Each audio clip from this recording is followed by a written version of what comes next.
हाँ बच्चों, welcome welcome भाई। असाइनमेंट के सॉल्यूशन वैसे मैं तुम लोगों ने कर ही लिए हैं बेटा, लेकिन एक बार मैं उनको भेज दे रहा हूँ, तो आप इन्हें एक बार देख लीजिएगा, है ना। पहला सवाल ये था, देखो लिखा हुआ है, यहाँ से हम करना शुरू कर रहे हैं। तो देखो बेटा, अगर हम अंदर देखें इसमें, ठीक है, तो देखो बहुत ध्यान से समझो, बहुत आसान सवाल है। F S equals to half M. बहुत इंपॉर्टेंट बात बोलने जा रहा हूं। डायमेंशंस को ऐड करने से और सब्ट्रैक्ट करने से डायमेंशंस पर कोई असर नहीं पड़ता है। जैसे ये लिखा है फाइनल वेलोसिटी का स्क्वायर माइनस इनिशियल वेलोसिटी का स्क्वायर, ये भी भूल जाओ। Velocity square minus velocity square बराबर velocity square. Velocity square plus velocity square बराबर भी वेलोसिटी स्क्वायर।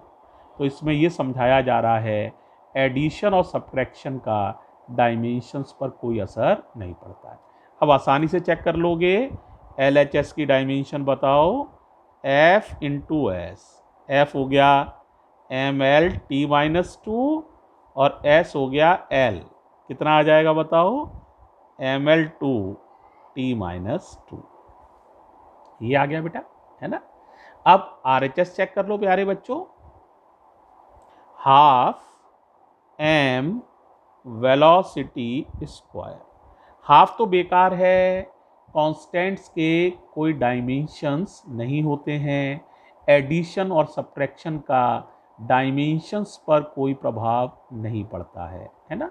तो m का डायमेंशन फॉर्मूला m, वेलोसिटी होती है LT-1। स्क्वायर करना है, स्क्वायर कर लो, बताओ कितना आएगा? ML2T-2।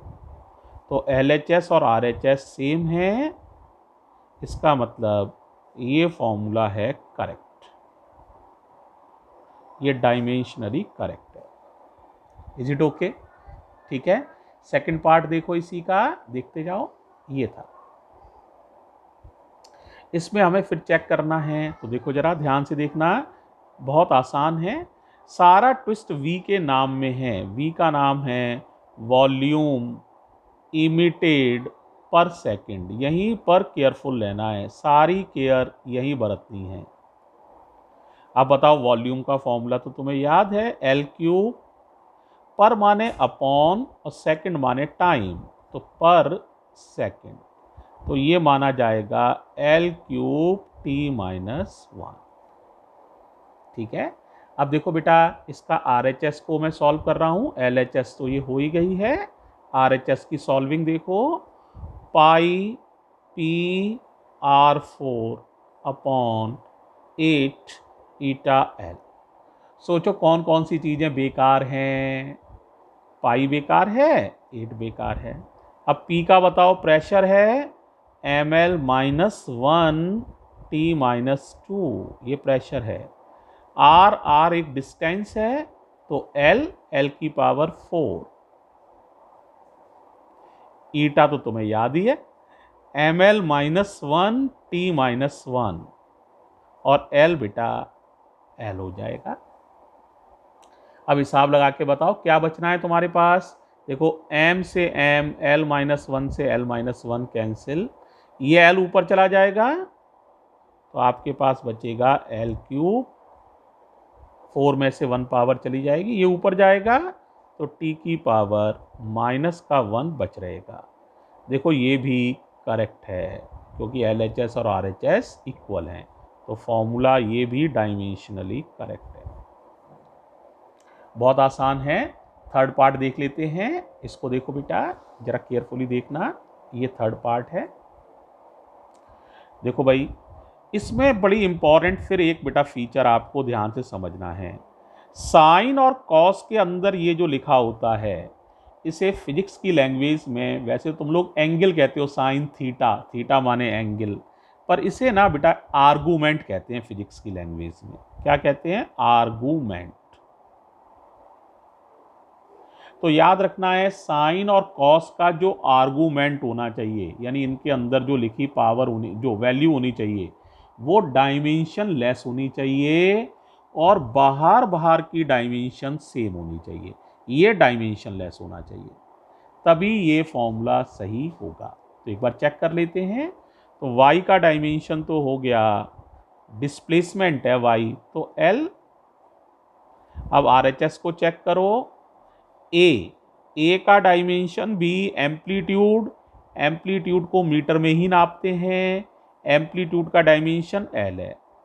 अब सारी प्रॉब्लम है साइन वाली चीज, तो sine omega T plus pi by 3 it should be dimension less. तो चेक करो, ओमेगा की डायमेंशन होती है t-1, टी की टी, और पाई की कोई डायमेंशन नहीं होती है, डायमेंशन लेस है वो। ये भी देखो डायमेंशन लेस हो गया, तो ये पूरी चीज ही हो जाएगी क्या, डायमेंशन लेस। तो इसका मतलब ये डायमेंशन लेस है, हाँ जी है, ओके। और बाकी डायमेंशन इक्वल है, हाँ जी बिल्कुल है इक्वल। तो इसका मतलब ये फॉर्मूला भी डायमेंशनली करेक्ट है। ठीक है, आसान है। क्या बताया, साइन कॉस टेन किसी भी ट्रिगोनोमेट्रिक रेशियो का जो एंगल होता है, सही नाम आर्गुमेंट है, आर्गुमेंट डायमेंशन लेस होना चाहिए, उसके किसी भी टर्म की कोई डायमेंशन नहीं होनी चाहिए, तभी वो फॉर्मूला सही होगा।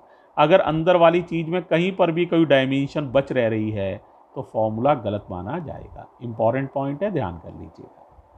ठीक है, एक और देखो बेटा, देखो दिख गया होगा, डी पार्ट है, देखो इसे, पढ़ाई आसान है। देखो भाई टेन थीटा, फिर ये ट्रिगोनोमेट्रिक रेशियो है, अभी बताया था, ये डायमेंशन लेस होता है, इसकी कोई डायमेंशन नहीं होती है। डायमेंशन लेस का मतलब होता है m की पावर 0, l की पावर 0, t की पावर 0, ये मतलब है डायमेंशन लेस का। ना m है, ना l है, ना t है ना। अब RHS एक बार चेक कर लो भाई, v square upon R G, v velocity, LT-1, square है तो स्क्वायर लगा लो, r का मतलब l और g का मतलब LT-2। ऊपर जरा स्क्वायर करके बताओ कितना हो जाएगा, इसका स्क्वायर करो तो it will be l square T-2। नीचे चेक करो, l स्क्वायर T-2, सब कट गया, तो क्या बचा, डायमेंशन लेस, ना m की कोई पावर, ना l की, ना t की। मामला मैच हो गया, दोनों ही चीज़ें डायमेंशन लेस हैं, इसका मतलब ये फॉर्मूला भी क्या है बच्चों, डायमेंशनली करेक्ट है। ठीक है, तो ये है बच्चों लेक्चर 21, इसमें कुछ सॉल्यूशन मैंने किए हैं। ठीक है, तो आगे और देखना, अभी और अगले लेक्चर आ रहे हैं, उनको भी सुनो। थैंक यू बेटे।